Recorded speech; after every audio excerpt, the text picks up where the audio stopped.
Have you ever been in science class and felt your mind drifting, your eyes unfocused until time loses all meaning? You try to listen, but the teacher's words just become a jumble of empty syllables. You have no idea what is being discussed. And the next moment, the teacher is asking you, Crystal, can you tell the class the difference between an elliptical and an irregular galaxy? This is what it feels like to be lost.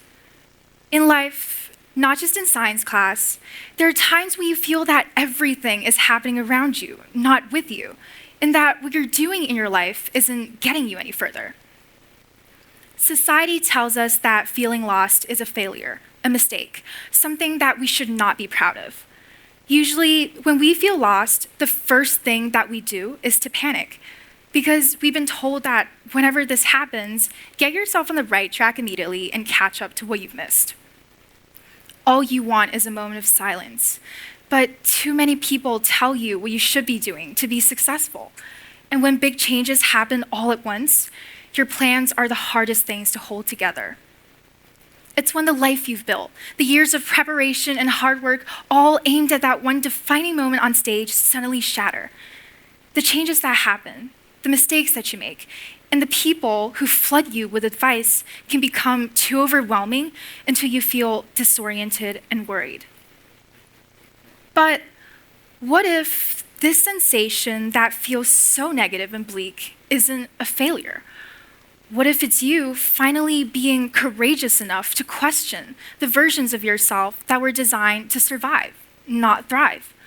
What if it's you finally doing something right? When we're lost, I picture it as us standing in the middle of the Milky Way galaxy, trying to find our way back to Earth. But yet, every time we feel that we're finally reaching that infinitesimally small, faint blue spot of light, the one place we call home, we stumble upon bits and pieces of other debris. Every time we feel that we're finally reaching that blue spot of light, we get led astray by other lights in the galaxy, held down by gravity from other planets and stars, and eventually running in circles in loops. Mathematicians actually call this the random walk, where they have proven that walking without a straight path could help you cover more ground and even help you find more hidden treasures than walking in a straight line ever could. What we don't notice in the process is that we start to discover and take notice of everything around us: the beautiful planets, the bright stars, and even the interstellar matter in space. When I was only 8 years old, my personal galaxy was completely shattered. I experienced that same overwhelming sensation of feeling lost when I immigrated from my hometown, Shanghai, China, to Thailand. It was like being hurled from planet Earth into a distant, uncharted sector of space. Before I moved here, my life was as easy and as natural as breathing. However, after I came, everything changed. Nothing was automatic anymore, and my life felt difficult, peculiar, and forced. Before I moved here, I knew what I would do every day in the morning as I wake up. I knew what to do in school. I knew everyone I would talk to each day, and I could even picture what my life looked like 10 years in the future. But after this huge change cast its shadows over me, I was utterly lost. Not because I disliked being in a new environment or embracing a new culture, but because all of a sudden my life in China felt completely irrelevant. I was cut off from that blue shrinking dot behind me. My academic success, confidence, my friends, and even my daily routine was completely diminished. I hadn't just left home, I had lost my celestial map. Before I moved here, I thought that everything that I learned back in school would still apply here, that nothing would ever change. I could never have thought that I would drop from being a class leader, a top student, to a student who couldn't even understand the language the teacher was speaking, let alone what they were teaching me. You might ask me how I dealt with that feeling, and how I became the courageous, intelligent, and of course, charming individual that you see standing before you today. Well, this period became the catalyst of self-discovery that made me realize I hadn't seen myself clearly before I was forced to step off that easy and comfortable path I was on. Physics gives us the law of entropy, which suggests that systems tend to naturally move toward disorder. It teaches us that our lives need to break down into chaos before it could settle into a stronger and more stable balance. I realized that maybe moving on to a new path wasn't so bad at all, because the one that I had been following for over 5 years wasn't working for me. Without the glaring supernova of academic achievements, I could finally see the fainter and more authentic version of myself, the individual that knows what I excel at and what I find difficult. It wasn't through clear, determined choices that led me to this realization. Rather, it was through a cosmic soup of messy, small choices that led me to this discovery. I started to collect interstellar debris, fragments of a new culture and language, and assembled them to create my own navigation system. I once feared change, but being lost taught me that it was a chance to grow and develop. And as I started to cautiously navigate this uncertain path, courage, faith, and confidence in my own abilities gave me a profound inner clarity. This mirrors the theory of punctuated equilibrium by biologist Stephen Jay Gould, which argues that we don't evolve gradually, but rather we transform in rapid bursts right after our environment falls apart. Being emotionally lost can help you find your way and even bring you to a place of greater understanding, but being physically lost, literally not knowing which way to go, couldn't possibly bring some profound understanding of life and the universe, could it?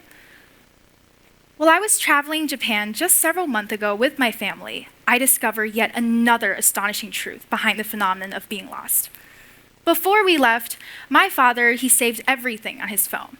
He downloaded the Google Translate for Japanese, he saved all the locations that we needed to go, and even all of the public transport that we needed to take. And as we waited in the airport, he double, triple checked that everything was as planned. However, something surprising happened. On our way to accommodation after landing, his phone battery died. So basically, we're lost in the middle of nowhere with no way to speak to other people or find out where to go. We spent over an hour trekking through the hot, scorching summer sun with our heavy luggages, neck pillows, and useless phones. And after we finally found our way, I realized that maybe being lost isn't a crisis at all. Maybe it's an opportunity, a compass, that allows us to discover something new in the middle of a panic, along with the understanding of a new culture and its people. While we were finding our way, I started to take notice of everything around me.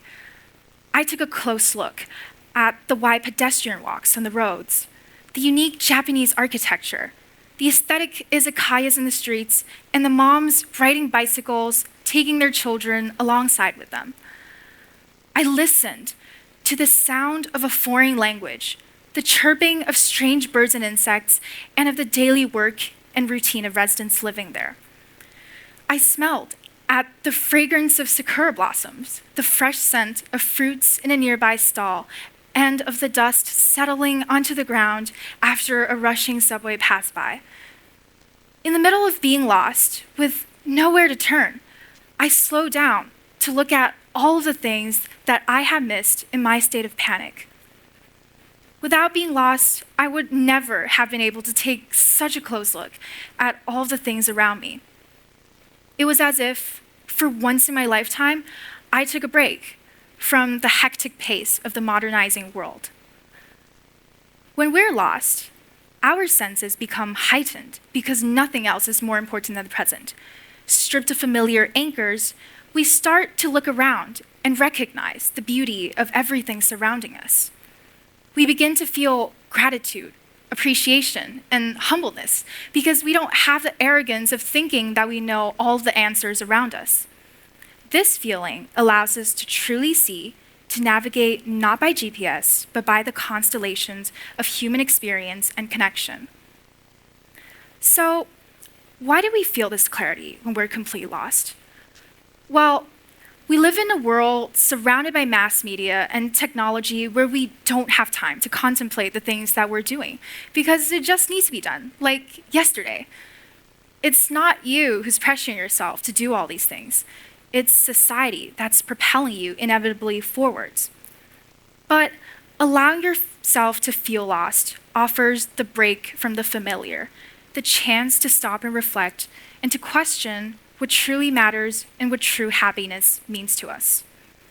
The more you submit to this lack of control, the more time you give yourself to contemplate the things that you've never contemplated before.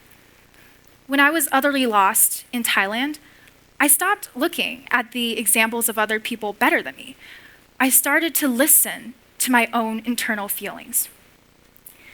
People, they fear the dark because they fear the unknown. But being lost forces them to confront reality, navigate the unknown, thus conquering their fear and building resilience to keep on going no matter what. Being lost is not a location. It's a state of profound, necessary reorientation. You discover that the debris floating around you are material for building. The strange lights are guides, and that gentle, insistent pull of gravity is leading you toward a new self that you were always meant to orbit. That state of emptiness, it's not a void. It's a lifeline thrown from the future you, waiting to be grasped. Feeling lost doesn't necessarily lead you to failure, even if that feels like it's the only destination. But it can make you question the map that you've drafted for yourself. It's a way of questioning the versions of yourself that were on a different path and of discovering what you were missing all along. Thank you.